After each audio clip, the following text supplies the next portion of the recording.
The National Children's Alliance stated that nearly 700,000 children are abused in the U.S. annually. An estimated 683,000 children were victims of abuse and neglect in 2015, the most recent year for which there is national data. The Rainbow House Children's Resource Center Incorporation is a nonprofit organization that is committed to reducing child abuse and assisting the victims. Many victims like you went through a traumatic past that is unpredictable and will never go away. You were not able to have a childhood because you dealt with abuse or being neglected by either a family member who you love unconditionally or an unknown person you've never seen before. Rainbow House is a place where you can seek help. There are many people in this organization who went through the same situation as you. Also, there are advisors who can help you walk on the right path of life. Today, I will talk about what prompted the creation of Rainbow House, the foundation, and the annual events that this organization does. First, I will give you information about how the increasement of domestic violence prompted Rainbow House. Domestic violence rates gradually increased during the 20th century. These types of cases were rarely heard in court because it was not considered as a crime in the United States. Also, the police officers with little or no help on domestic violence situations. According to Aaron Clark's Domestic Violence Past and Present, it states, before the 1970s, judges and officers still saw wife beating as a trivial offense. Policemen would tell husbands to calm down and wives to stop annoying them, and cases rarely came to court. Neither the judges nor the police officers took precaution of domestic violence and thought it was just a minor issue. Also, society thought that domestic violence was a joke and it wasn't a serious act. Popular culture depicted wife beating as a joke, and psychiatrists saw it as a pathology of the unclass of individual women. This shows that women were the underdogs of society. They were not able to have a voice because domestic violence was sarcastic to other people. In the 1970s, the feminists started to document the incidents of domestic violence or wife beating. They defined wife beating as extreme in a spectrum of male efforts to dominate women and argued that rape was a crime of violence, not sex. Feminists founded shelters where women can take refuge, demanded that the police do more to protect women, and advocated for battered women in courts. The feminists looked at the domestic violence differently than judges, police officers, and even society. They helped the abused women by finding shelters for protection and made sure that they did not have to go through the traumatic situation. In the 1990s, domestic violence was taken into consideration and the Violence Against Women Act was passed in 1994. The National Network to End Domestic Violence states, the Violence Against Women Act creates and supports comprehensive, cost-effective response to domestic violence, sexual assault, dating violence, and stalking.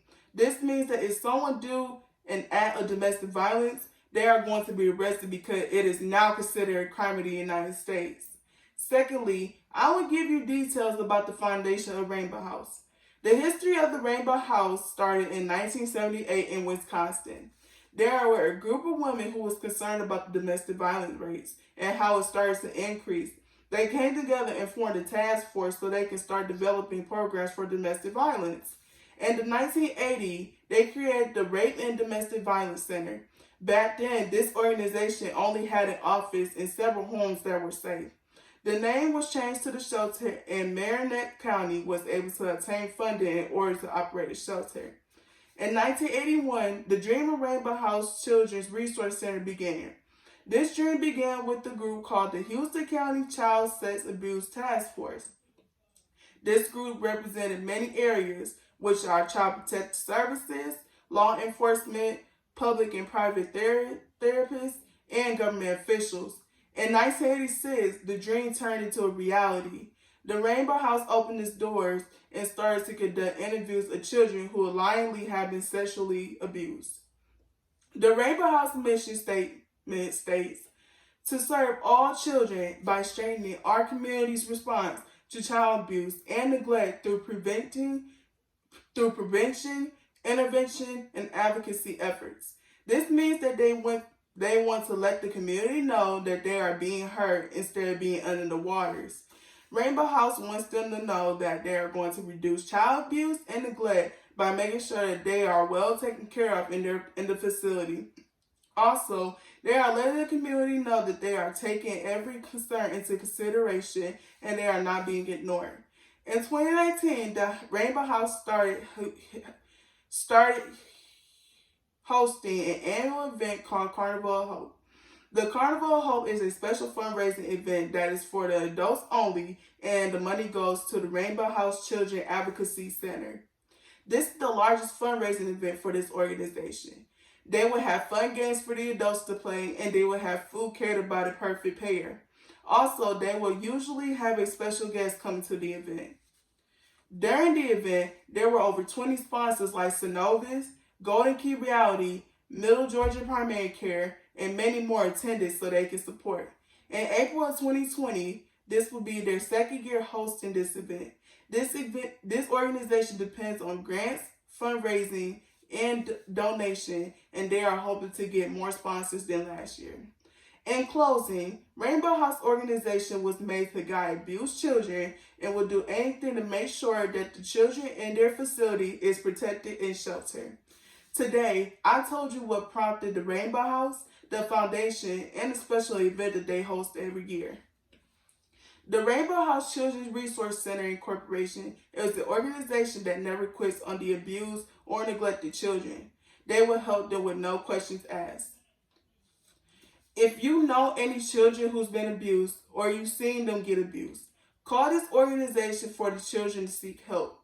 If you are the one who's experienced abuse or being neglected, you should walk into the doors of this organization. Not only is free to anyone, but it will be the best decision that you ever made.